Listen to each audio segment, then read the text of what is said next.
पुण्यात नाही येते, कारण पुण्यातील दीनानाथ मंगेशकर रुग्णालयातील प्रकाराची मुख्यमंत्री देवेंद्र फडणवीसांनी गंभीर दखल घेतली आहे। या घटनेची चौकशी करण्यासाठी धर्मादाय आयुक्त पुणे यांच्या अध्यक्षतेखाली चौकशी समिती गठीत करण्याचे आदेश त्यांनी दिलेत। या समितीमध्ये उपसचिव यमुना जाधव, मुंबईतील जे रुग्णालयाचे अधीक्षक आणि विधी आणि न्याय विभागाचे उपसचिव यांचाही समावेश असणार आहे।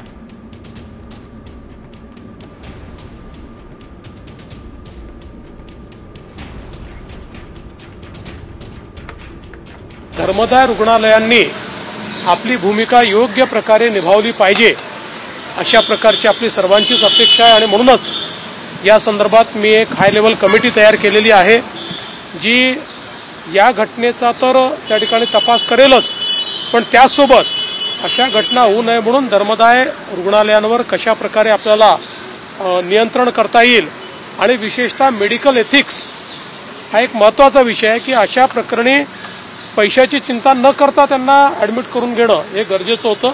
त्यामुळे एथिक्सचं पालन होत आहे की नाही या संदर्भात देखील आपण प्रयत्न करणार आहोत।